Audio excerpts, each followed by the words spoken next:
السلام علیکم۔ گرمیوں میں زیادہ نہانا کتنا نقصان دہ ہے، احتیاط لازمی کریں ورنہ موسم گرما کا سب کا دل چاہتا ہے کہ روز نہایا جائے، لیکن اکثر لوگ عمومی طور پر ایسی غلطیاں کر بیٹھتے ہیں کہ جس کا نقصان ان کی صحت پر براہ راست پڑتا ہے۔ انہیں یہ علم ہی نہیں ہو پاتا کہ اچھی صحت اور مناسب صفائی کے واسطے کن امور کو پورا کرنا لازم ہے۔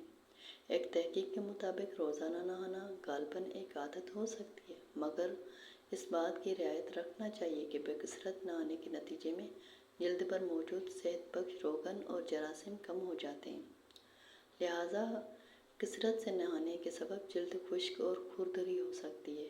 اس طرح مضر جراثیم کے جلد میں داخل ہونے کے راہ ہموار ہو جاتے ہیں۔ بعض نوعیت کے صابن بہت سے ایسے جراثیم بھی ہلاک کر دیتے ہیں جو ہمارے جسم کے لیے مفید ہوتے ہیں۔ لہٰذا ماہرین یہ ہدایت دیتے ہیں کہ ہلکی پھلکی نوعیت کے ایسے صابن کا استعمال کرنے کی ضرورت ہے جس میں روغن موجود ہو۔ اگر کسی شخص کو ایکزیما یا حساس جلد کا مسئلہ درپیش ہے تو ایسی صورت میں ماہرین خوشبو سے خالی صابن استعمال کرنے کی ہدایت کرتے ہیں۔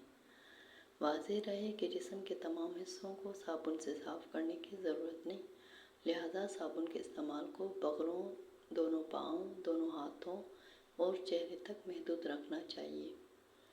گیلے تولیے جراثیم، وائرس اور پھوپھن کے لیے زرخیز آماشگاہ کے مترادف ہوتے ہیں۔ ماہرین ہفتے میں کم از کم 2 بار تولیوں کو بدلنے یا دھونے کی ضرورت پر زور دیتے ہیں۔ ہر مرتبہ استعمال کے بعد تولے کو اچھی طرح خشک ہونے کے لیے چھوڑ دینا چاہیے۔ اس کے بعد دوبارہ استعمال میں لایا جانا چاہیے۔ اگر انسان کے بال قدرتی طور پر روغن نہ ہوں تو پھر بالوں کو روزانہ دھونے کی ضرورت نہیں۔ اگر آپ کے بال قدرتی طور پر خشک ہیں تو ماہرین کا کہنا ہے کہ انہیں کئی گنا کم دھویا جانا چاہیے تاکہ بالوں کو شدید طور پر خشک ہونے سے بچایا جا سکے۔